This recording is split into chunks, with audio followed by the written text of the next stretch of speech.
سڵاوڕێز هاوڕێیان کورتی باسی ئەوە دەکەم کە من لە 17 ساڵی خۆم لە سلێمانی ژیاوم لەوێ ئاشنا بووم بە خەڵکی سلێمانی و برادری سلێمانی زۆرم هەیە کە ئێستاش لەوێ فێری کوردایەتی نیشتیمان پەروەری ڕازگۆیی بووم لە ژیانی سیاسیدا لەوێ زانیم کە ئەو خەڵکە چەند خەڵکێکی ئازا و جەسوور و کورد پەروەرە کە بەڕاستی تێکوشانیان دەکرد بۆ ئازادی گەلی کورد بۆ ئازادی شارەکە و سەربەستی خۆیان لەو وەختە لەوێ فراحزبی فرەبیری هەبوو فرەحزری هەبوو شتێکی زۆر جوان بوو لای من لەوێ فێری هەندێک بنەما بووم کە بتوانم لە ژیانی خۆمدا کاری سیاسی بڕێوە بم لەوێش فێری ڕاستی پارتی و بارزانی بووم کە من هاتمەوێ لای من بارزانی شتێکی تر بوو یان پارتی شتێکی تر بوو هەر پارتیشم دەناسی بەڕاستی نەمدەزانی یەکێتیکی حزبەکانی تر کێنا بەڵام کە هاتمە سلێمانی زۆر ڕاستی بۆ من ئاشکرا بوو سوپاسیان دەکەم کە منیان وەک برایەکی خۆیان وەرگرت لەوێ ژیان ماڵەکانیان بۆم کراوە بوو لە نۆهەتەکانی 91 92 لە ڕانیەوە لە سلێمانی ژیاوم وەک وتم من دەستخۆشیان لێ دەکەم و سوپاسیان دەکەم خەڵکی سلێمانی خەڵکێکی ئازاد خەڵکێکی کورد پەروەر نیشتیمان پەروەرە ئەم ئازادیە کە لە سلێمانی هەیە کەس نەڵێ هی یەکێتی نیشتیمانی کوردستانە نەخێر ئەمە بەرهەمی خوێنی شەهیدانی ئەو دەڤەرەیە ئەمە بەرهەمی خەباتی خەڵکی ئەو دەڤەرەیە ئەمە بەرهەمی ئەو کەسانن کە هەزارانیان لە زیندانەکانی سەدام حوسێن و لە ئەبوو غەرێب بوون ئەمە خەباتی ئەوانە هی یەکێتی نییە لێرە من تکاتان لێ دەکەم بۆ خەڵکی سلێمانی کە ئەم ئازادیە و ئەم سەربەستیە ئەم فراڕەنگیە بپارێزن ئێستا دەبینین هەندێک دەنگی نەشاز هەیە لە سلێمانی کە دەیانەوێ سلێمانی بیکەنە یەک ڕەنگ یەک سەرۆک یەک حزب و بیر یەک حزب بەرەو دیکتاتۆریەت دیبن تکاتان لێ دەکەم ڕێگری لەمە بگرن لەبەر ئەوەی ئەمەی لە سلێمانی هەیە بەرهەمی ئەوانیە بەرهەمی خەڵکی دەڤەری سلێمانیە هەڵەبجەیە پێنجوینە قەراغە ئەم منتەقانە هەموویە پێکەوە هزارا شەهیدتان داوە گەرمیانە بۆیە ڕێگری لە تاکڕەوی بگرن کە لە سلێمانی پەیا بووە تاکە حزبی تاکە ڕەنگ تاکە سەرۆک دیکتاتۆریەت بەرەو دیکتاتۆریەت دەڕۆن بۆیە من دەڵێم ڕێگریان لێ بگرن و قبوڵی نەکەن چونکەوە بەرهەمی ڕەنج و ماندووبوون و خەبات و خوێنی ئێوەیە هاوڕێیان هەڵبژاردن بەڕێوەیە بایکوتکردن جارە سەر نییە من دەزانم کە هەڵبژاردنێکی ئەلکترۆنیە و دەنگەکان دەچنە ئیمارات و لە ئیمارات دەگەڕێنەوە بەغدا بابەتی دەستکاری لەوانە بەشێکی هەبێ بەڵام هەمووی نییە یعنی ناتوانن 100% دەستکاری هەندەشت بکەم بەڵام دەتوانن بەشێکی دەستکاری بکەن بۆیە من دەڵێم بە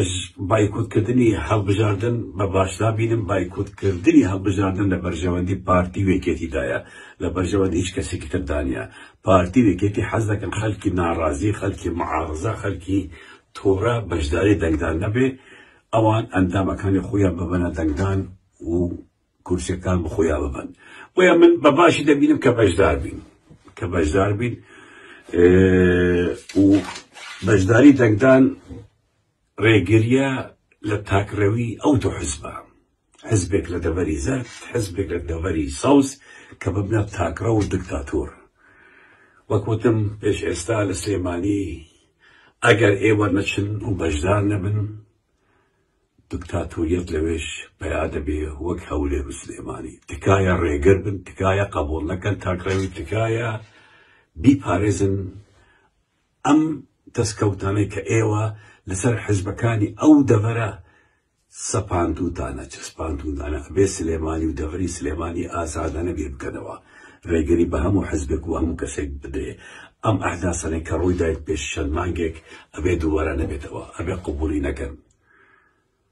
گرتنی سەرۆک حزبەکان لە زینداندا لە بەرژەوەندی کەسدا نییە ئەوانەی بچنە زیندان ئەبێ سەرکردەی ئەم دوو حزبەی دەسەڵات بن نەک ئەمانەی تر بن کەس بەقەدەر سەرکردەکانی پارتی وێکێتی گەندەڵیان نەکردووە خەڵکیان نەکوشتووە شەری براکوژی بین نەبێت چاوی خۆتان چەند کەس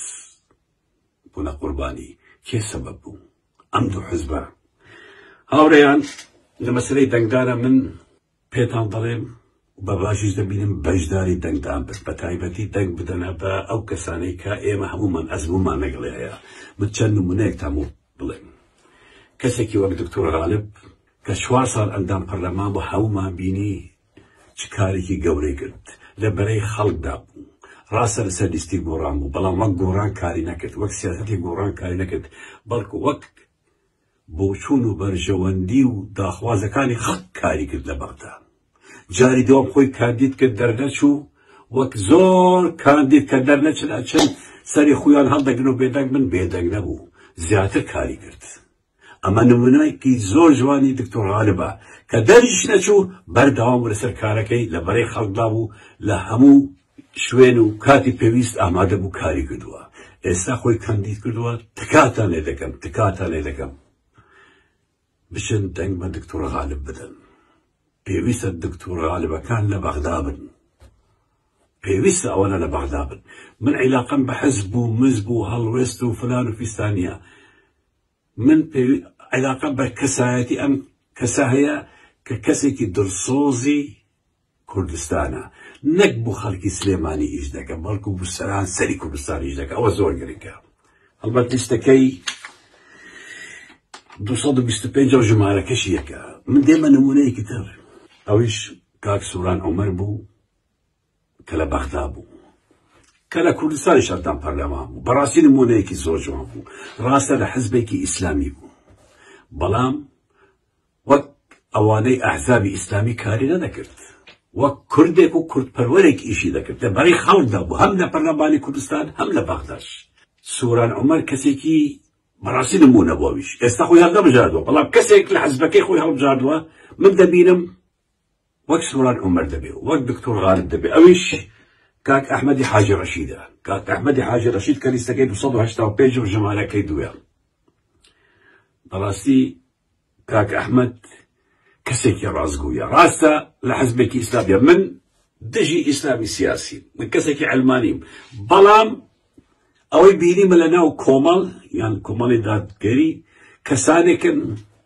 کەسێکە هەیە بەڕاستی کوردستانین کوردپەروەرن بۆ گەلی کورد ئیش دەکەن ئەوە زۆر گرنگە بەعکسی ئیخوانەکان کە ئەجندای ئیخوانەکان بەکاردێنن من ئەو باوەرم کاک ئەحمەدیش کەسێکە پێویستە بڕواتە بەغدا کەسێکە پێویستە ئێمە دەنگی پێ بدەین و پشتگیری بکەین و بشتە بەغدا خۆزگە کاک ئەحمەد و دکتۆر غالب نەبەس ئەوان چەندین کەسی وەک ئەوان بچنە پەرلەمان و لە بەغدا کار بکەن ڕاستە بە چەند دوو کەسیش ناکەوێت بەڵام بەلایانی کەمەوە دەنگی ڕاستی گەلی کورد لەوێ دەبێ درویەکانی پارتی وێکێتی لە بەغدا بۆمان ئاشکرا دەکەن ئەوە زۆر گرنگە هیوادارم بەشدار بن لەو دەوەرە و دەنگ بەو دوو کەسە بدەن و کەسانی شایستەی ئەوە نەبشتە پەرلەمان هەروەها لێرە من چەند قسەیەکم هەیە بوو دەنگدەرانی نەوەی نوێ ئەو پەرلەمانتارانەی نەوەی نوێ کە لە بەغدا بوون دەنگدەرانی نەوەی نوێ من خۆم هیچ هەڵەیەکم لەوانە نەبینیوە کە ئەوانەی لە بەغدا بوون هەڵەم لێ نەبینیوە ئەو ئەندام پەرلەمانانەی نەوەی نوێ لە بەغدا بوون کەسانێکی تا حەدێک ڕازگوو بوونە ئیشیان کردووە کاریان کردووە تکایە دەنگدەرانی نەوەی نوێ پشتیان لێ مەکەن و پشتگیریان بکەن پشتگیری ئەوان بکەن دووبارە با بچنە پەرلەمان دووبارە با ببنە نوێنەری ئێوە و ئێمە لە بەغدا بەسەرەی بەغدا پەرلەمانی عێراق من بە گرنگی دەبینم و دەبێ چارەنووسی ملەتی کورد بەدەست ئەو دوو حزبەوە نەیەڵین لە بەغدا ئەوان بە کەیفی خۆیان سەفەقات بە ناوی ملەتی کورد بکەن بە کەیفی خۆیان چارەنووسی ملەتی کورد بیکەنە یاریەک بۆ بەرژەوەندی حزبی خۆیان بۆ بەرژەوەندی ئابووری خۆیان یا حزبەکەیان تکاتان لێ دەکەم لەو بابەتە هەمومان ئاگادار بین ڕاستە زۆر کەس دەڵێن ئۆپۆزیسیۆنمان ئۆپۆزیسیۆنێکی لاوازە لەسەر ڕای لاوازبوونی ئۆپۆزیسیۆن لەسەر ڕای هەڵەکانیان لەسەر ڕای کە ئەوە دژی یەکن بەڵام باشترن لە پارتی وێکێتی فرسەتیان بدەنێ با ئەوانش هەبن ئەگەر ئێمە بایکۆت بکەین پارتی و یەکێتی بەتەنیا دەچنە بەغدا هەموو مەنزەرەمەند دەبین ئەوە زۆر گرنگە بابەتی پارتی و سلێمانی بۆ خەڵکی دەڤەری سلێمانی ئەی بۆ شوورەیە دەنگ بە پارتی بدەن پارتی بە چاوێکی زۆر بچووک سیرتان دەکە مەسعود و کوڕەکانی بە چاوێکی زۆر بچووک سیرتان دەکەن گاڵتە بە ئێوە دەکەن ئێوە بە کەسی دووەم و سێم دەبینن دەزانی ئەگە کچێکی دەڤەری بارزان شوو بە سوورانێک بکە دەیکوژن نمونەشمان زۆرە ئەگە شوو بە کوڕێکی سوورانی بکە دەیکوژن بەڵام ئەوان دەتوانن کچ لە خەڵکی دەڤەری سووران بێنن و کێشەیەک نییە بەڵام کچیان نابێ ئەمە عەقڵێتێکی فەودال پیس خراپ دوور لە هەموو پرەنسیپەکانی کۆمەڵاتی کوردی پاک تکاتان لێ دەکەم